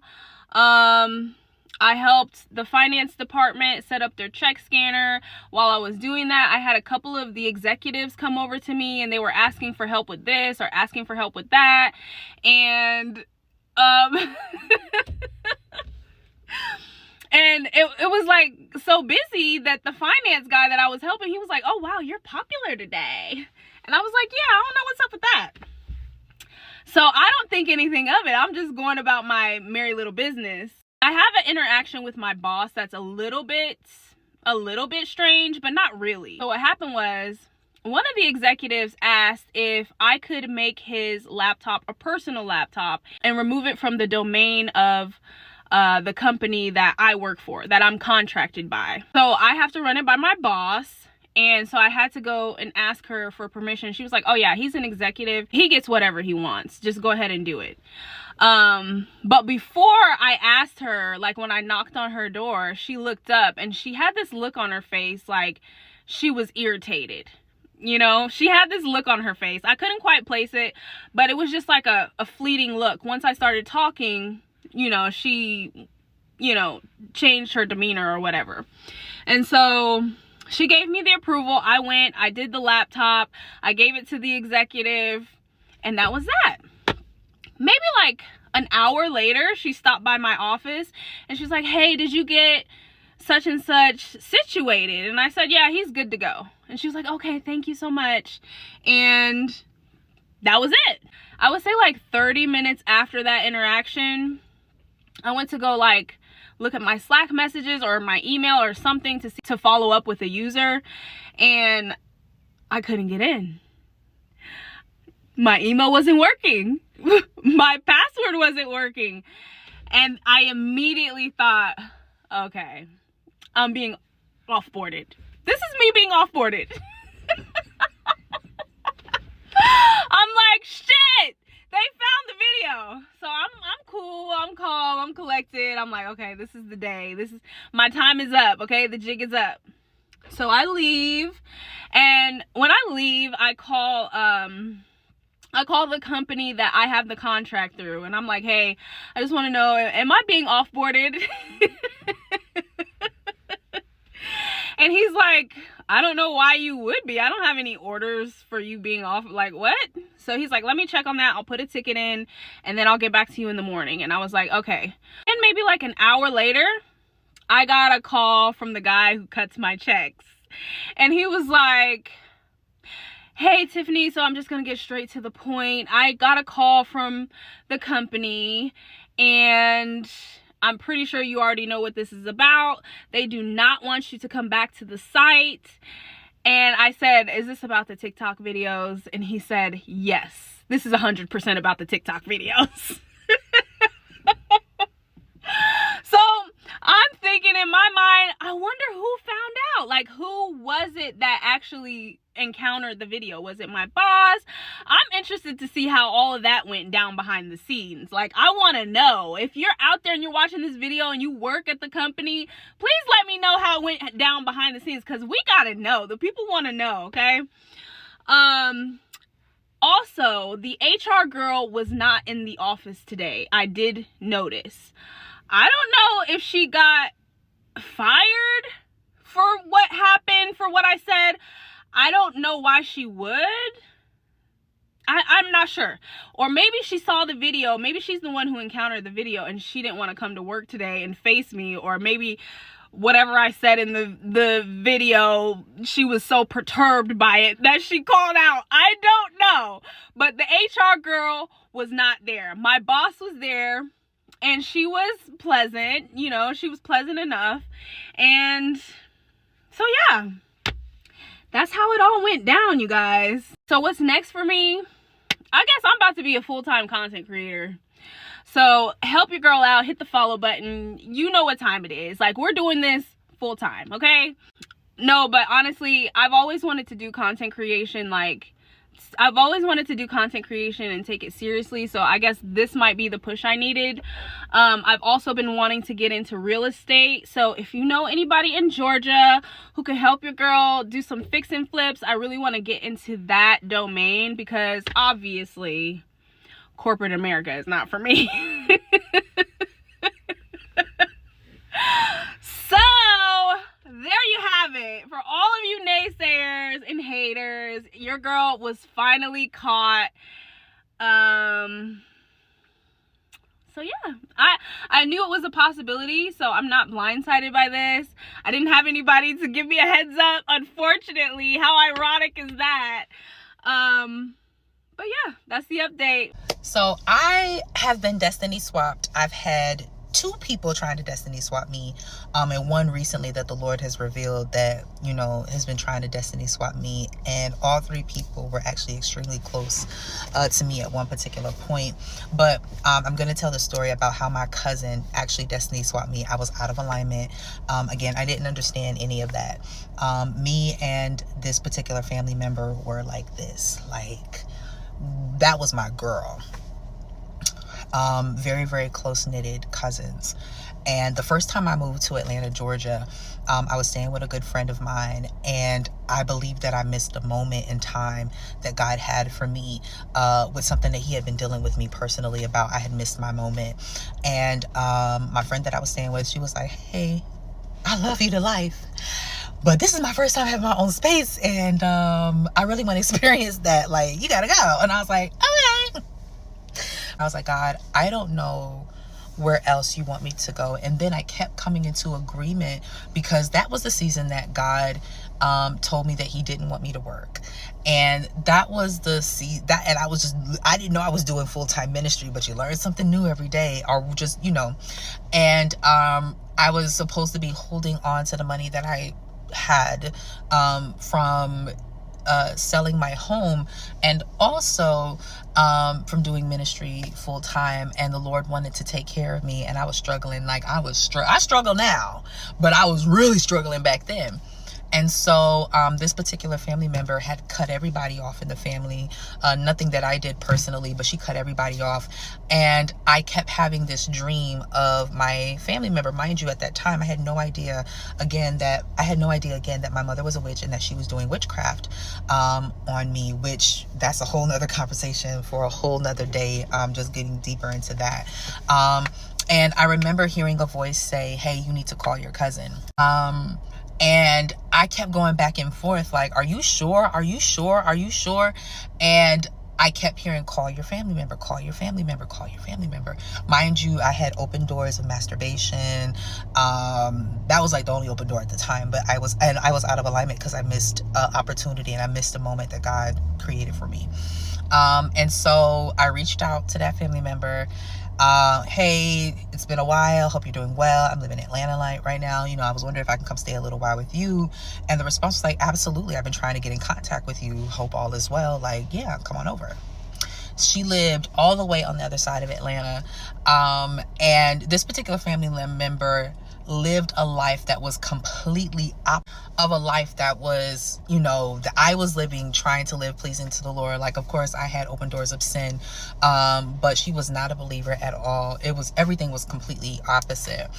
And while I was living with her, I was just excited for me to get back close to my family member. Mind you, I'm completely blinded to everything God is trying to reveal to me. Completely blinded. One of the things that God revealed to me, I ended up seeing this book, and the Lord kept highlighting the book to me. But again, I had open doors of masturbation, y'all. I was completely rebellious. God kept telling me to stop, and I just didn't stop. I was using masturbation as a way to cope. There was a lot of frustration. There was a lot that was going on, and so I did not have that door closed. And so I was over to her home, and there was this book that I noticed that she was reading, and it was, I don't remember the name of the book, but basically it was a very secular book about being spiritual, basically how to be spiritual, how to become spiritual. And mind you, I knew that there was witchcraft in the bloodline, but of course I didn't know what I know today. And God kept highlighting that book to me, and I did not pay attention, or I completely dismissed it. On top of that, she was doing things in her home that I was not used to, and I was not in agreement with, but I needed somewhere to stay. So what was I supposed to do? And and what's funny is my friend that I was staying with kept saying, I really hate that I miss you. Like, I wish you could come back. And I was like, me too, girl. You know what I'm saying? And there was a lot that was going on at that particular time. My car got repossessed. That's a whole nother story, because I'm like, God, you're the one that told me not to work. But again, I did not know that my mom was a witch, and my mom was doing witchcraft to get me to get back to live in the city and the state that I was living in at that time. Never experienced any of those things until that particular year. And so her and I got closer and closer and closer. But during that time, because I had moved so far away from my church, I had stopped going to church, because going to church was a 3-hour drive. I'm not working. Gas is expensive. And that's a long drive. I would fill up my tank. About time I would get back to my family member's house, I was under half a tank. So I was like, God, I can't do that. And I remember the Lord telling me, he said, I do not want you to miss church at all. I need you to go back to church. I need you to start going back to church. Like, I would listen to church, but I wasn't in the building. And what's crazy is I remember I was laying down in the room that I was staying in, and I remember seeing this black smoke come into the room, and I immediately knew what it was. It was a demon. Now, any other time I would have rebuked it, but because I was out of alignment and because I was in straight rebellion, I dismissed it and pushed it to the side. So as time goes on, me and my family member get back close. I'm super excited to have her back close. And I remember hearing the Lord say, it's time for you to go. Because again, there was a lot that was going on in that home that put me in a space where, if not careful, I could have been completely compromised. I was kind of compromised at that time, but I would have been completely compromised. And would have tried to figure out how the heck I got there to that point. So I heard the Lord say it was time for me to go. And I said, well, her and I had already spoke about me leaving the week after. After that, there was a big blow up that ended up happening, a big blow up. And her and I ended up getting into it really, really, really, really bad. It wasn't to the point to us fighting, but we got into it really bad, and I had to leave. And after I left, the Holy Spirit began to deal with me. He said, Michael, I kept showing you that she was tapping into something that was not of me. On top of her lifestyle, I told you, like, I kept showing you this for a reason. But I'm thinking in the back of my head, I thought I heard you say to go over there. And as time went on, the Lord was like, baby, that was not me. I would have never put you in that space. I would have never put you there. But because of your rebellion and because you were out of alignment, that put you there. What's funny is she wasn't talking to any of my other family members until that big blow up happened. And she ran back to my family members and lied on me. Like, it was a whole thing. And as time went on, the Lord, matter of fact, it was this year, the Lord brought her up to me multiple times. And the Lord said to me, Michael, she was jealous of you the entire time and you didn't even see it. And I was thinking to myself, like, why? That was a year that I was struggling. Like, it was a really bad year. He said, Michael, let's think about it. You were cool with everybody in your family. Everybody loves you. That wasn't the same for her. Michael, you had a better relationship with her own father than she had with her own father. Everybody loved you. Did I say that already? Everybody loved you. Everybody talks about you, says great things about you. And you're cool with the entire family. It's not just her parents. It's the entire family. Me and my grandfather, before he passed away, that was my ace. That was my road dog. Aunt's best friend. Like, I was cool with my cousins. Like, she tried to, my boo on here, she tried to, even this year, she tried to trash my name to one of my cousins that's actually one of my best friends. Baby, she shut it down real quick. Shout out to my dog.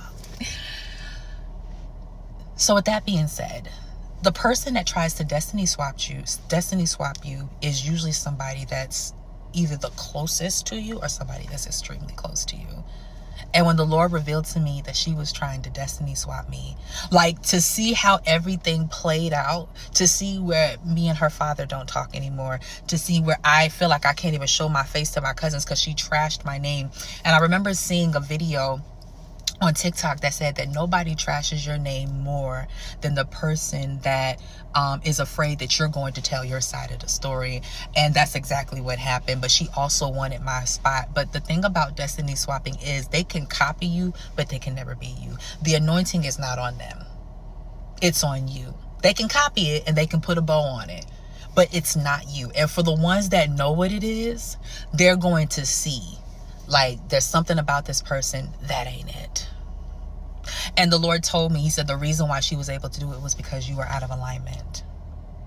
I had to repent and I had to get back into alignment, which God is still working on me on now. I'm working on getting back into it. Like, it's not an easy process, but I'm getting back into alignment now because I was out of alignment. And so for those that are in that space, before you start pointing your fingers at the person that covet you or covet what you have, whether it's your marriage, your spouse, your children, a position at work, a position at church, your anointing, whatever, you might want to ask yourself, how are they even able to get that spot? Was I in alignment and in position? And if I was, and if the Lord tells you no, he'll begin to reveal everything over to you so that you can get back into alignment. Hey, TikTok. So I am back with another story time, y'all. I know y'all be like, damn, there's so much bad stuff that happened to this lady. It's true. I mean, I've had a lot of amazing times too, but I've had some really crazy ass days in my life. So this is a story time about when my really, really good friend laced me. And I want to say, nobody deserves that. Let me just say that. But I think that that was my karma. And I'm going to tell you why. So in 7th grade, I met this really, really, really nice person. I'm not going to say his name because he still followed me on social media. And I told him I forgave him. So, yeah, I'm not going to say his name. We could just go call him D. And D was like kind of the school bully or whatever. But for some reason, he had a soft spot for me. And he really liked me. Like, he would leave little stuff on my locker. I remember for Sweetest Day, he had me a balloon and a big teddy bear and a big card. And everybody was like, what? Like, what the hell? He don't like nobody. And so after that, you know, I didn't want to be his girlfriend. But I'm like, we could be friends. And then he would start like giving me money, buying me lunch, taking me to the store after school. And so me being young-minded, I took advantage of that. So I take his money and be like, we go together, and then break up with him the next day, like treated him really bad. So I lived all the way in the hundreds, and I was going to school on the north side. So anybody that know that's from Chicago know that's like damn near a 2-hour drive. Or I mean, not a 2-hour drive, a 2-hour ride on CTA. I would have to take like a bus from one end to the other and then get on the train for like an hour. So he had started coming home with me. He would ride all the way home with me from the north side, make sure I got in the house, and then get back on the train, on the bus and the train, back to his house, because he lived on the north side. And I wouldn't even let him in. Like, that's how bogus I was to him. So my mom, like, started inviting him in, and my sister took to him, and my cousins took to him, and they really liked him because he always came bearing something, like gifts, money, something. And so my mom used to tell me, like, stop treating him like that. He's a very nice person. He's showing you, she was like, if you don't want to be his girlfriend, tell him that and don't accept nothing else from him. Me being me. Anyway, so I would never forget, for Christmas, he bought me a nameplate. As y'all can see, I've always loved silver. Silver has always been my thing. I don't think I look right in gold, even though, you know, my husband did buy me a gold ring because he liked it on me. But silver has always been my thing. He bought me a nameplate with my name on it. I wanted it so bad. I loved it. And my mom was like, give him a kiss on the cheek, like give him a hug or something. I was like, no.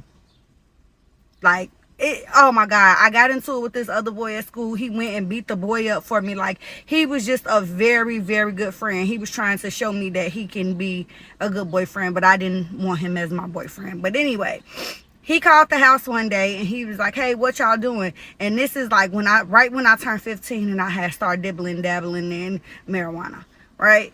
And so he was like, I'm gonna come out there. And I was telling my sister, like, no. She like, yeah, let him come. He got this and he got that.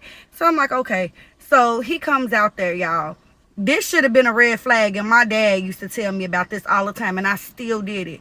Okay, so he gave them the bag of, smoke. And told them, do what y'all gonna do with it. But mine was already rolled. Like, I got something for you. This is yours, right? And he had bought like a bunch of KFC and he had drinks and stuff. And I know y'all wonder, like, how at that young age, because we was like in 7th, 8th grade, y'all. I think it was like the summer. It had to be the summer of 8th grade after graduating 8th grade. But for some way, somehow, D would get money. I don't know if his mama gave him money. I don't know if it was streets or what. But he always had money. So I'm going to cut this story short. Long story short, I, hit it. And instantly, I didn't feel right. I felt like the room was spinning too quick. I went in the bathroom, put some water on my face. It was just like the high was getting stronger and stronger. I can hear my heart beating. And my sister and them always make fun of me at this part, but I was saying, like, I'm seeing purple people. Like, I really was. I went in the kitchen to sit down. Like, I stumbled to the kitchen and I saw, it was like I went on an astral trip or something. I don't know. And I would see these, like, purple people that look like monkeys. I know it's funny, y'all, but I promise you, I was so scared. And then in the midst of, like, this little concert, like, thing, because I seen, like, a little Ferris wheel by the sink, and it was such a crazy experience. And all through this, I can hear my heart beating. Like, my heart was beating so fast. And then I kept seeing this little boy. The little boy was like, come on, follow me. Like, telling me, come on. I'm gonna take you to where it's safe. I followed this little boy all the way up to my room. I lay down. He was sitting right there with me all while I'm still seeing this circus.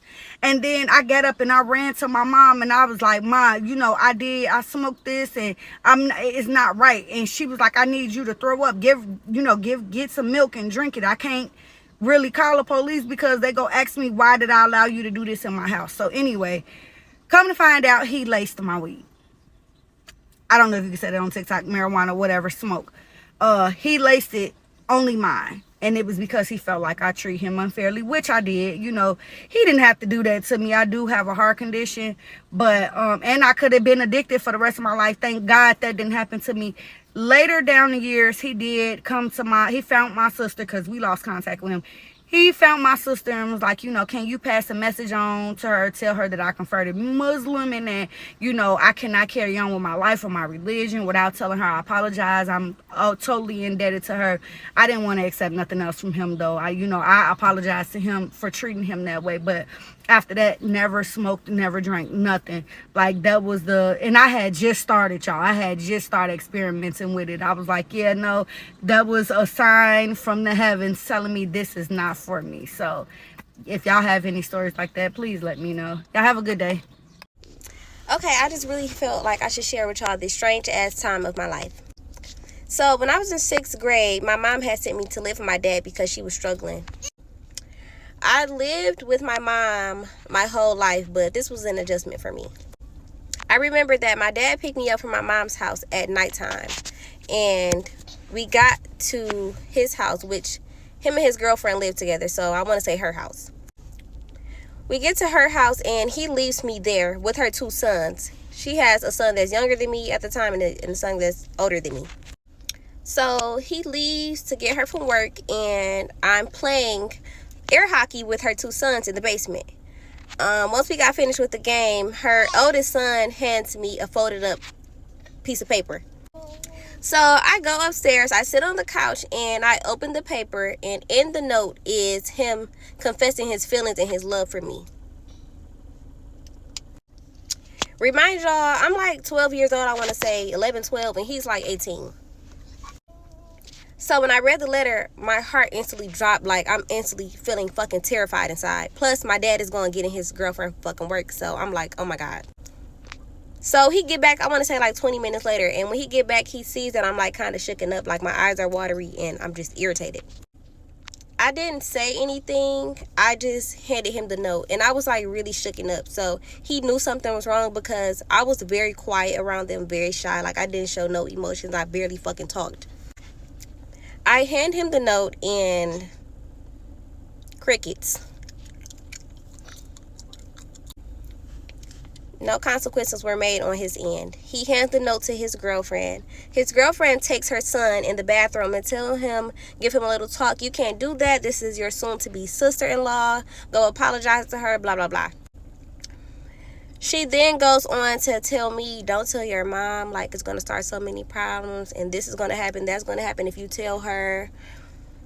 Remind y'all, my mom is crazy. She would not have even allowed me to stay another second over there.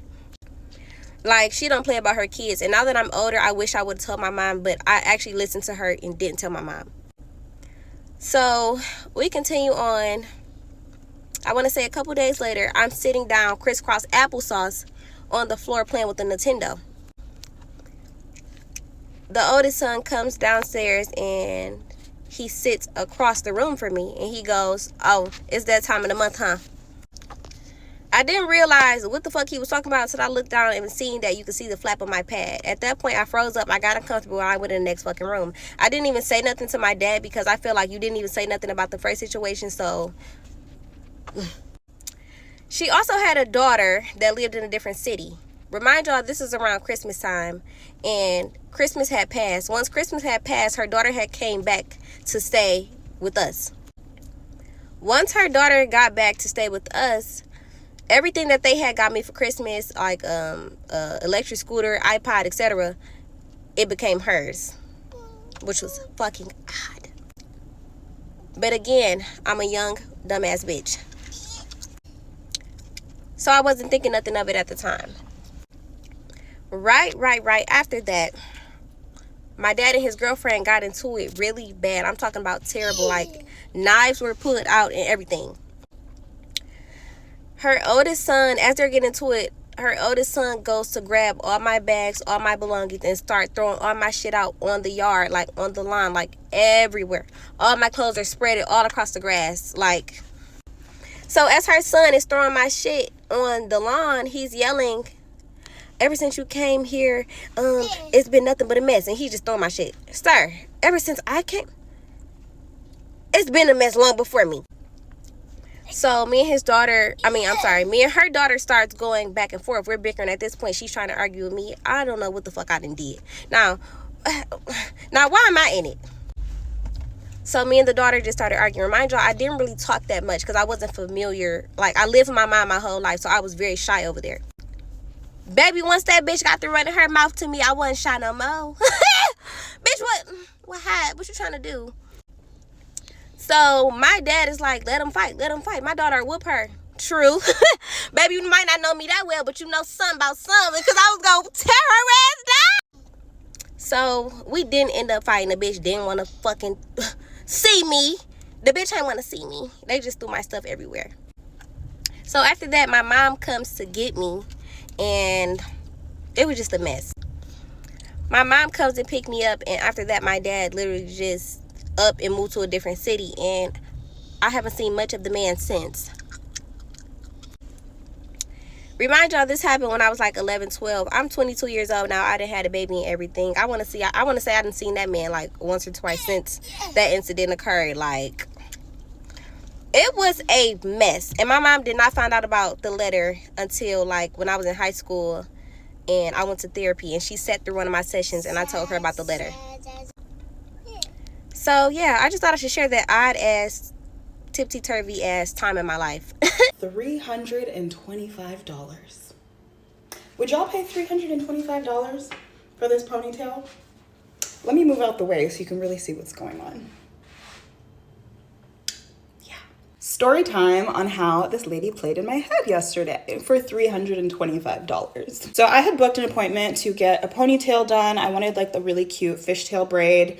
Somebody had recommended this stylist to me. She was like a little bit far, but her work is really good and it lasts. I looked at her Instagram. Her work was so good. I was like, okay, let me go ahead and book.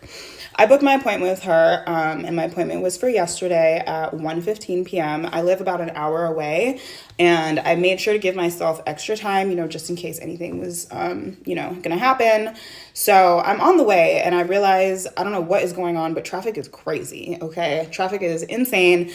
The time just keeps going up, the saxophones are getting louder, and I realize I'm actually gonna be 15 minutes late. So at this point, I'm probably like 30 minutes out from my appointment, and I text her and just let her know, like, hey girl, I'm so sorry, I don't know what is going on the road today. Traffic is insane, so I'm gonna be about 15 minutes late. She replies and just sends me a screenshot of her policies, which I'll be honest, I didn't read those Instagram policies. I didn't read it to realize. But she sends me her policies, and her policy is after 10 minutes, you are charged a late fee. And after 15 minutes, your appointment is canceled. So she's like, 15 minutes, but I'll go ahead and still take you. And I'm like, okay. Even the doctor gives you a 15-minute grace period. Like 10 minutes, okay. So I'm like, I'm so sorry, but I'm still making my way. So as I'm getting closer, I realize, okay, traffic is actually like clearing up, whatever, like accident or whatever has kind of been, cleared. And so the time was going down. So I realize I'm only going to be like maybe 8 to 10 minutes late. So I text her back and I'm like, hey, it's looking like I'm actually going to be only 10 minutes late. And she's like, the late fee still applies. So I'm booking it. I'm bobbing, weaving, speeding, Gran Turismo. I get there, into the parking spot. I'm literally running into the building. I go up to the floor that she's on, and I cannot find where the salon suite is. So I call her, and I'm like, hey, girl, I'm inside. I'm looking for the thing. Like, where is it? She gives me directions, and I go, and I find her suite. I pull in there 11 minutes after my appointment time, okay? I get in there at 1:26 p.m. 1 minute outside of her grace period. And I'm like, oh my God, I'm so sorry. Thank you, da-da-da-da-da. I'm so glad I made it in time. And she's like, yeah, it's still a late fee. And I'm like, okay, how much is the late fee? And she's like, it's the deposit. I had already paid a $75 deposit. Mind you, this is a $250 hairstyle. And now you're charging me an extra $75 for being 11 minutes late. So at this point, I'm visibly annoyed. Like, I'm irritated. It's showing on my face. But one thing about me, I'm not about to argue with nobody. So I'm like, mute. I don't say anything. I just sit down in her chair. I pull out my laptop and I start working because I had a bunch of work to do. And she picks up on my vibe and she's like, or, if you want, you can just reschedule. Reschedule? I'm like, I turn around and look at her. I said, I just drove an hour and a half to be here and you're still going to keep my $75. So why would I reschedule? So we get started doing my hair, and I will say she was very nice. Like, I was working, but she kept asking me questions, like making conversation, like very nice, very cordial, whatever. In the back of my head, I'm still irritated because a $75 late fee is insane. I'm so sorry. So we get through my appointment. It's a very quick appointment. I feel like it takes no longer than an hour. She finishes. She shows me. I give her my phone. She takes a picture of the back of my head so I can see what it looked like. Beautiful. Love it. Mwah. Chef's kiss. So I leave thinking I look fabulous, okay? I'm in my car taking selfies. I'm like, the face is snatched. Hair is tea. Love it. Until I get home and I'm taking a video to show my friends my hair. I'm like, wait a minute. What is that? What is that? Now, I have never gotten this hairstyle done professionally, so I don't know if this is the technique. But in my heart of hearts, in the depth of my spirit, I feel like this is not what it's supposed to look like. Mind you, my hair is long. Like, in a ponytail, my ponytail probably comes down to like here. So I just don't understand why my hair wouldn't be braided through the braid and why I got a little brick in the back of my head. I took a video this morning. Let me just show y'all, because this is actually insane. Like, this one side is not even horrible, but this? What is that? So now I gotta figure out a way to fix my hair after spending over $300 yesterday, and I'm probably gonna have to spend more money to get some hair to make this right. But it just gets to a point, I don't know where we went wrong as a community, but getting my hair done has become such a point of stress and contention for me and anxiety and just like overall frustration. Like, I don't know what it is about these new age Instagram hairstylists. Like, the work looks good, but the hair care and the techniques and the methods are just not there.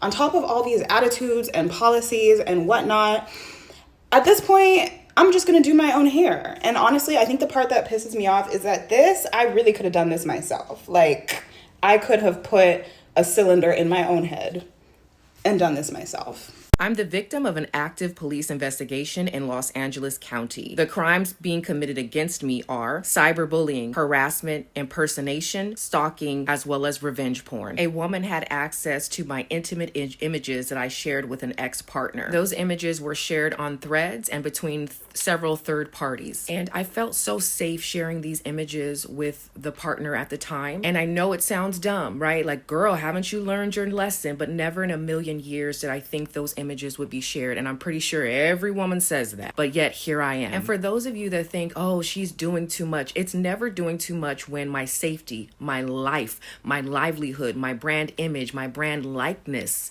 is being torn apart. Intimate images, intimate details of my personal life, my medical history is being shared across social media with, and this information was shared with someone personally that I thought cared about me, that I thought loved me. And so to see this being played out in real time, there's actually 3 police investigations going on. Okay, I'm sharing these things because I want other women and femme presenting people to be aware of the dangers that your partner can put you in. I want y'all to understand that I am a human being and that while y'all are asking me, are you okay? No, I'm not okay. While y'all are asking me, why are your eyes red? Because I've been crying, because I haven't been sleeping, because I'm being tormented, because there are people out there trying to weaponize the legal system against me when I am the true victim. I've shared tons of screenshots to corroborate my story. Anything that I haven't shared has been preserved as evidence. And yes, the police are involved. Yes, there are court dates that are being set. A lot of this is public information. And because I'm a public figure and so are they, I'm communicating what's going on.